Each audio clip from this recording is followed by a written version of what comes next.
三餐有難題，我嚟幫你解。大家好，我係美玉。近排天氣熱到咩咁行步，路都身水身汗，成個人散晒咁滯，一出街成條街都係汗味同埋防曬味，搞到個人冇晒胃口。你哋屋企係咪都開始買苦瓜返嚟消暑呢？但係講到整苦瓜，我諗起都覺得頭痛。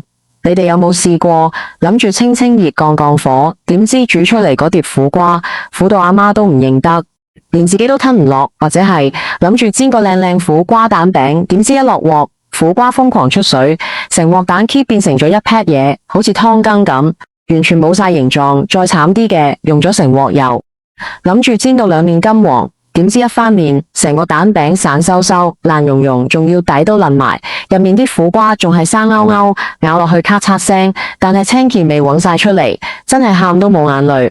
你以為係自己手藝唔好，或者怪責自己唔夠細心？我話你知，10個家庭主婦有9個都係咁嘅下場。市面上好多食譜教你要焯水去苦味，但係我美玉今日好肯定咁同你講，苦瓜煎蛋千祈唔好焯水。你一焯水，啲苦瓜索晒水，唔單止唔脆，仲會搞到成碟餸濕晒，蛋餅煎極都唔香。只要跟住我美玉呢個大廚都唔會教你嘅鐵勺刮羊加無油乾煸法，你就可以將條苦瓜嘅苦味連根拔起，仲可以令到佢自帶回甘。到時你屋企嗰個最驚苦嘅小朋友都會搶住食，連食3大嚿，仲追住你問媽咪點解今日啲苦瓜咁好食㗎？今日我就將呢個絕活號無保留咁教俾大家，等大家以後見到苦瓜都唔使驚。記得睇到最後，同我點個讚留個言，等美玉知道你哋平時點樣整苦瓜㗎。好，嗱聲跟我入廚房啦。好多街坊都同我講，美玉啊，我已經將啲核挖得好乾淨㗎啦，點解都係咁苦嘅？我心諗，你梗係淨係刮走咗啲黑色核，但係入面嗰層白色嘅海綿仲喺度嘛？你睇下條苦瓜，你將佢切開，會見到入面有一層白色軟腍腍，好似海綿咁嘅囊。我話你知，苦瓜嘅苦味來源叫做苦瓜甘同埋生物餡，呢啲嘢9成都係藏喺嗰層白色嘅海綿體入面。你平時煮餸，求其揾隻鐵匙羹劃兩下，以為好乾淨，其實仲有好多白色嘢黐住喺啲瓜肉上面。你諗下，成塊海綿咁嘅苦味炸彈擺喺度，你落鑊一煮，啲苦水仔晒出嚟，連啲蛋都變苦，你話點會好食啊？呢個就係問題嘅核心。如果你唔將呢個苦源篩除，你落幾多糖，落幾多豉油都係嘥氣。除咗苦味，仲有個好多人忽略嘅致命傷，就係水。生苦瓜入面含水量高達94%，你將啲生苦瓜就咁攪入啲蛋液度，一落到隻鑊度，高溫一逼，啲苦瓜即刻飆晒啲水出嚟。嗰啲水係咩？就係攞你命嘅苦瓜汁。佢會將你啱啱開始凝固嘅雞蛋蛋白質網絡沖到爛晒。你幻想下，好似起緊棟樓，啱啱倒好石屎跌，突然落場暴雨，啲石屎沖到溶溶爛爛，點會結實啊？你個蛋餅就係咁嘅道理，成個凝固嘅過程被破壞晒，最後出到嚟咪變成一 pat 苦瓜炒蛋糊咯。仲有啊，好多人心急，將生苦瓜同蛋液撈完就落鑊，雞蛋1分鐘就熟到冧，苦瓜要3分鐘先熟。結果出到嚟，蛋又老，苦瓜又生，簡直就係一場災難。所以話要搞掂條苦瓜，首先要明白佢嘅脾性，佢嘅苦同埋佢嘅水，就係我哋要對付嘅2大 boss。喺美玉傳授秘笈之前，我要先同大家拆解3個最常見嘅致命錯誤。呢啲錯誤幾乎個個都犯過，你睇下你中咗幾多個？錯誤1，同苦瓜沖涼焯水，呢個係最大嘅誤區。你以為將苦瓜掟入滾水度啱一啱就可以啱走啲苦味？錯晒！我同你講，苦瓜一入滾水，啲葉綠素瞬間被高溫破壞，本來翠綠嘅瓜肉會即刻變黃變腍，仲要索晒啲水，搞到濕晒。你將佢撈上嚟，再撈入蛋傾，咁就大件事啦。因為佢入面吸滿晒水，你煎嘅時候佢就喺入面不斷放水，你個蛋餅點會香口呢？仲有所有嘅維他命同營養都跟住啲水沖走晒，你食苦瓜為咗清熱，結果食咗嚿冇營養嘅水渣，嘥晒。錯誤2，生苦瓜搭沉船，直接撈蛋液，呢個就係經典嘅時間差陷阱。好多阿媽貪方便，將切好嘅生苦瓜片直接倒入蛋餃，攪兩攪就倒落鑊。你諗下，雞蛋係最快熟嘅嘢，火一猛佢就凝固，如果唔想佢腍，你就快啲板起。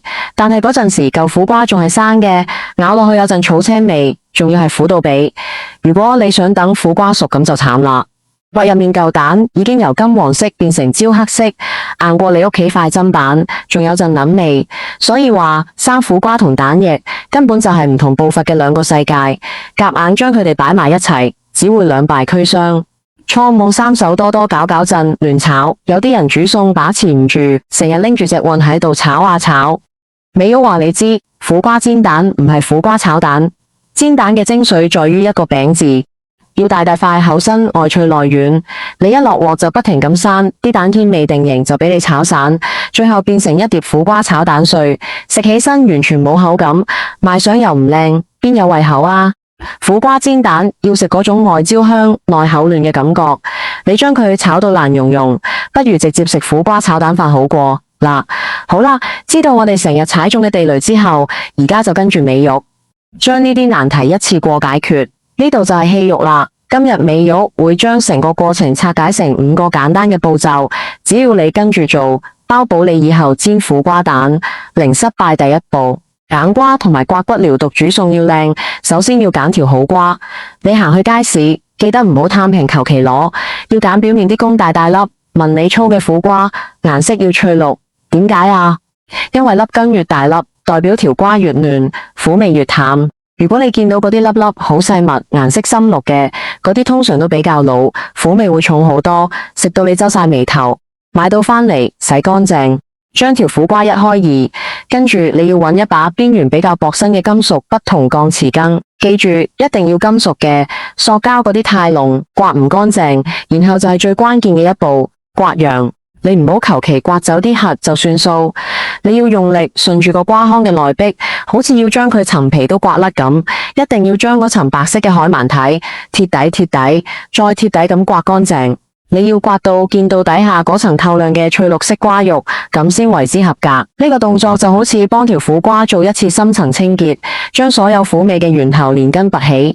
你刮得越乾淨，陣苦味就越淡。刮好之後，就將條苦瓜切成大約2毫子厚嘅薄片，記住千祈唔好切得太厚，太厚好難熟，而且出水多，切薄啲佢就快熟，容易斷生，口感仲會爽脆好多。第二步，糖鹽相殺，逼出苦水，激發回甘切好晒啲苦瓜片，唔好急住落鑊，我哋要同佢做一個 SPA， 等佢乖乖地交出啲苦水，將切好嘅苦瓜片放入一個大碗入面。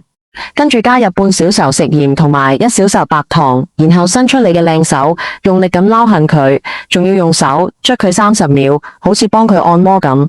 捽完之後就擺埋一邊靜置3分鐘。呢個就係科學啦。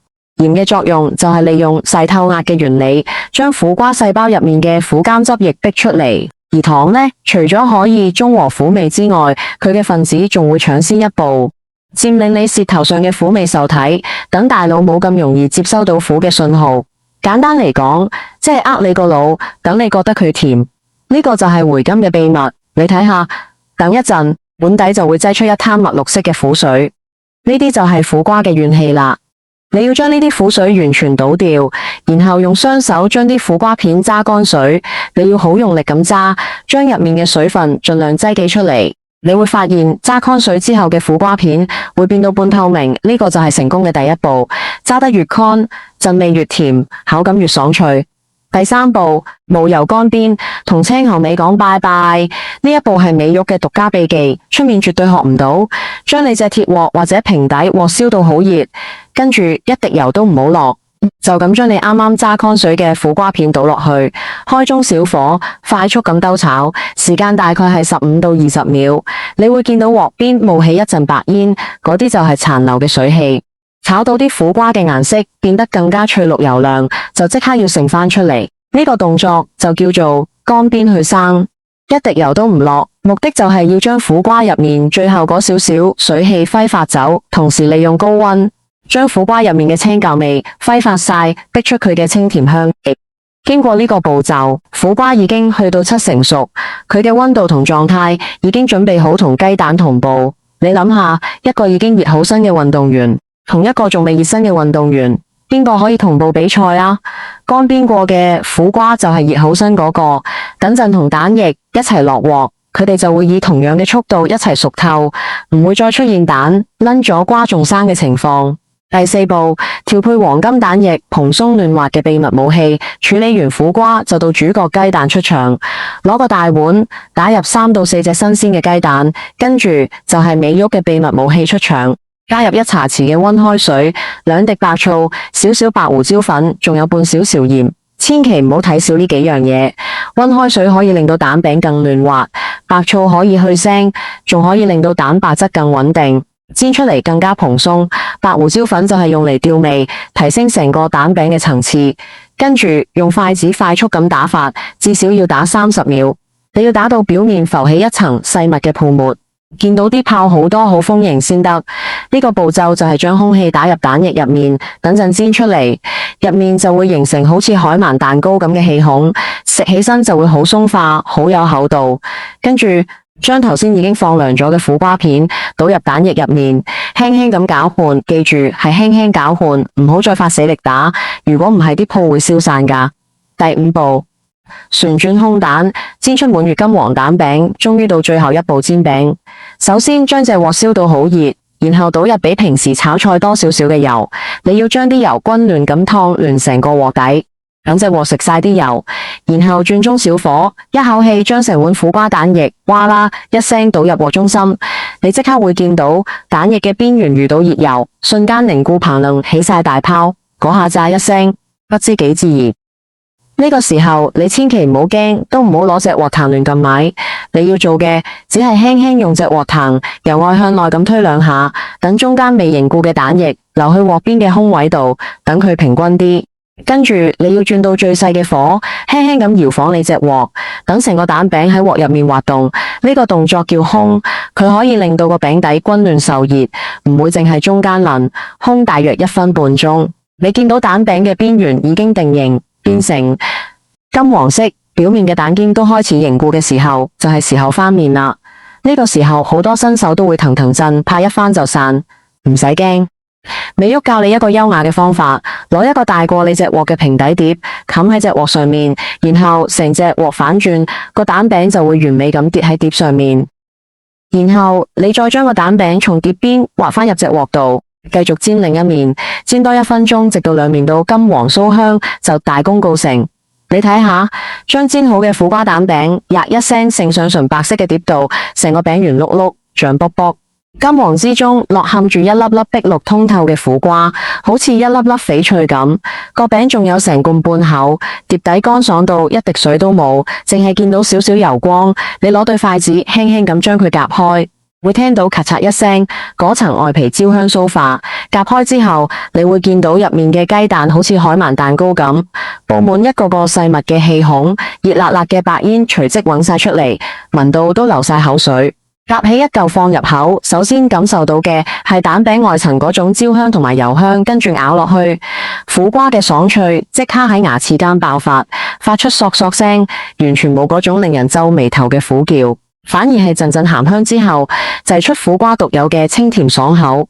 食完之後，喉嚟仲會有一陣甘涼嘅回甜，成個口腔都覺得好清爽，真係食到甜甜嚟。你話啦，咁樣一碟苦瓜煎蛋，又靚又好食，仲要一啲都唔苦，你話邊個會抗拒？連平時見到苦瓜就擰歪面嘅小朋友，聞到陣香味都會走埋嚟，自己識得拎嚿嚟食，仲要食完一嚿又一嚿。美玉成日都覺得煮餸同做人嘅道理係相通嘅，苦瓜呢樣嘢就好似我哋人生入面經歷嘅種種難關。後生嗰陣時，我哋怕苦怕難，見到苦瓜都想掉頭走，就好似遇到困難就想逃避一樣。但係隨住年紀漸大，經歷多咗，我哋先至慢慢明白到好多嘢，只要你肯用心去處理，將佢入面嗰啲令人苦叫嘅白楊，就好似我哋嘅煩惱同埋執着，刮走，再俾啲耐性，用唐然嘅溫柔去浸泡佢，用時間嘅慢火去烘焙佢，原本嗰啲難以入口嘅苦叫，最終都會轉化為令人回味無窮嘅甘甜。所謂苦盡甘來，唔單止係講緊條苦瓜，更加係講緊我哋過日仔嘅智慧。希望大家今日學識咗美玉呢招刮陽擠地水、乾煸紅蛋法，以後喺廚房煮餸，甚至喺生活入面遇到難題都唔使驚，慢慢嚟，總會有辦法將苦變成甜。好啦，今日嘅分享就到呢度。如果你覺得美玉嘅方法幫到你，解決咗你廚房嘅小難題，記得唔好吝下你隻手指公喺下面幫我點個讚，俾個鼓勵。仲有啊，記得撳埋個訂閱掣，同埋打開旁邊個小十單咁樣，美玉每次有新嘅煮食秘笈，你就可以第一時間收到通知，唔使驚走寶啦。最後，美玉好想問下大家，你哋屋企平時最中意點樣煮苦瓜㗎？係好似今日咁攞嚟煎蛋，定係中意煲排骨湯，定係中意用豆豉蒜蓉炒牛肉呢？歡迎你喺下面留言話俾美玉知，等我都偷下師，學多幾招。我哋下一期三餐有難題，我嚟幫你解。再見，拜拜。